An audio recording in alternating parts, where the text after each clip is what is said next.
அனைவருக்கும் வணக்கம். அன்புக்குரியவர்களே, இன்றைய தினம் பழனி பாபா குறித்து நான் சில கருத்துக்களை நான் பதிவு செய்ய விரும்புறேன். 1950ல மிகப்பெரிய செல்வந்தருடைய வீட்டில அவர் பிறக்கிறாரு.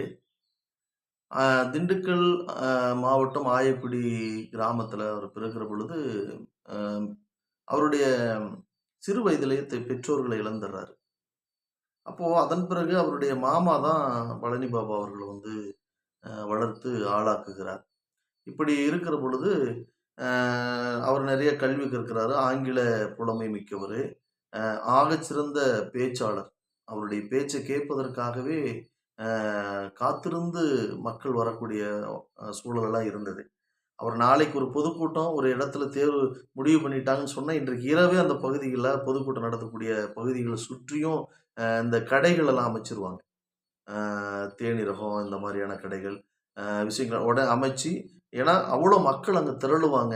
அதன் மூலியமா நாம் சில விஷயங்கள் பண்ணிக்க முடியுன்ற மாரி நெனச்சு பண்ணுவாங்க. அந்த அளவுக்கு வந்து எதிர்பார்ப்பு அ நிறைந்த ஒரு பேச்சுகள் நிறைந்த ஒரு தலைவரா அவர் இருக்கிறார். இவர் 1980ல ஜிஹாத் கமிட்டின்னு சொல்லி ஒரு அமைப்ப உருவாக்கி, அதன் மூலியமா அ அ செயல்படுறாரு. மக்களுக்கான வேலைகள செய்றாரு. அப்போ இவருக்கான தொடர்பு என்பது உயர்மட்ட ஆகச்சிறந்த ஆளுமைகளோட தொடர்புல அவர் இருந்தார்.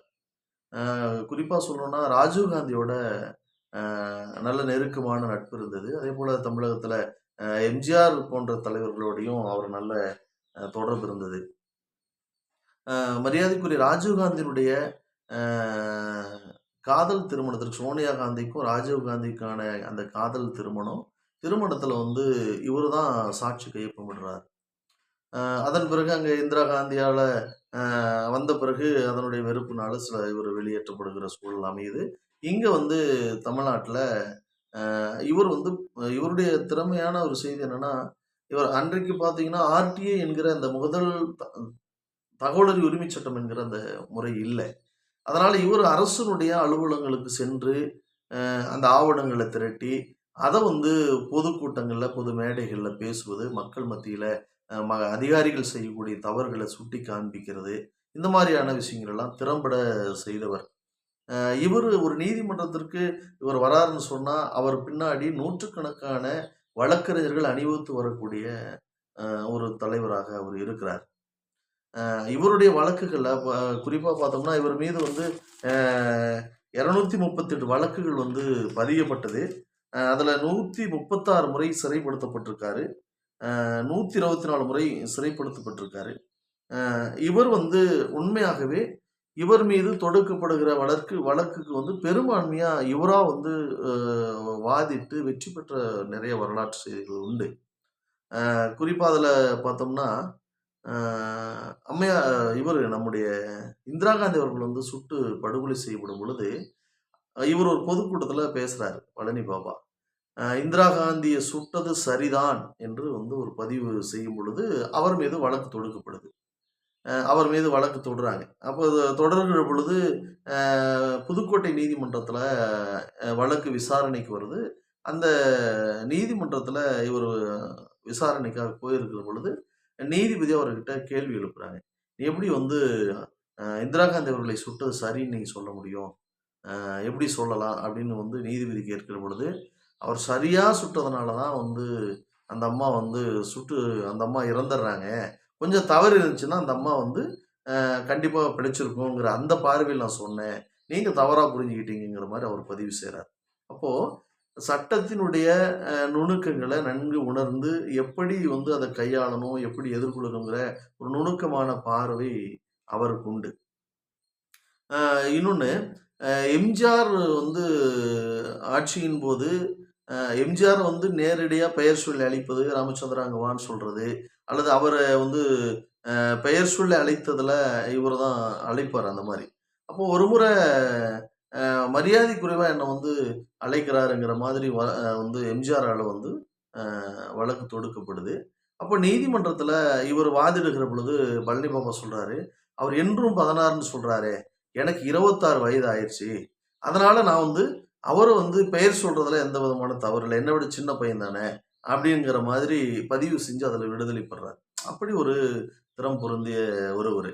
அப்போ இவருடைய ஆட்சி காலத்துல எம்ஜிஆருடைய ஆட்சியில எதிர்க்கட்சி தலைவரா கலைஞர் கலைஞர் அவர்கள் வந்து இருக்கிறாங்க.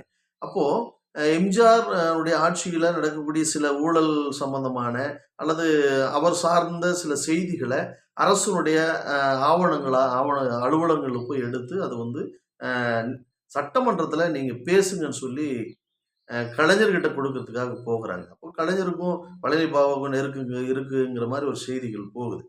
அதன் பிறகு என்ன ஆகுதுன்னா, அ இந்தியாவிலேயே இந்தியாவிலேயே முதன் முதலாக அ இந்திய தேசிய பாதுகாப்பு சட்டத்துல வந்து இவரு சிறைப்படுத்தப்படுறார். கைது செய்யப்படுறார்.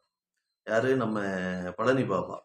அ அ அது அப்படி சிறைப்படுத்தினவர் வந்து எம்ஜிஆர் தான். அப்படி அ பல்வேறு விஷயங்கள்ல அவர் வந்து ஆளுமை மிக்கவராக இருந்திருக்கிறாரு. அ இவரை போன்ற தலைவர்கள நாம் வந்து நினைவு கூற வேண்டியதா இருக்கு. ஏன்னா, அவ்வளவு துணிச்சல் மிக்கவர், ஆகச்சிறந்த ஒரு பேச்சாளர். இப்படி எண்ணற்ற விஷயங்கள சொல்ல முடியும். அ ஒரு முறை இவரு சிறைப்படுத்தப்பட்டிருக்கிற அந்த பொழுது, அவர் சிறை கடந்து அந்த மேற்பார்வை செய்வதற்கு அங்க இருக்கக்கூடிய அதிகாரிகள் போவாங்க இல்லையா? காவல்துறை அதிகாரிகள் போகிற பொழுது, அவர்கள் அவருடைய அறையை தாண்டி செல்லும் பொழுது, அவர்கள் அணிந்திருக்கிற ஷூவினுடைய சத்தம் வந்து எனக்கு பெரிய இடையூறு ஏற்படுத்துது. அதனால வந்து நான் இங்க வந்து சிறையில இருக்கிற மாரி உணர்றேன். எனக்கு மிகப்பெரிய மன உளைச்சலை ஏற்படுத்துது. அதனால வந்து அதை நீங்க தடை செய்யணும்னு சொல்லி நீதிமன்றத்துல வழக்கு தொடுக்கிறார். அப்போ இந்த வழக்குல அவர் வெற்றி பெறுறாரு. அதன் பிறகு அங்க மேற்பார்வைக்காக செல்லக்கூடிய காவல் அதிகாரிகள் அவருடைய அறைக்கு கடந்து செல்லுகிற பொழுது அந்த ஷூவ கழட்டிட்டு தான் போனாங்கங்கிறதெல்லாம் செய்தி. அப்போ இப்படி வந்து எதையும் எதற்காகவும் பயப்படாமல் வந்து ஆகச்சிறந்த ஒரு நெஞ்சுரம் கொண்ட ஒரு தலைவராக அவர் இருந்தார் என்பதற்கு ஒரு செய்தி இருக்கு.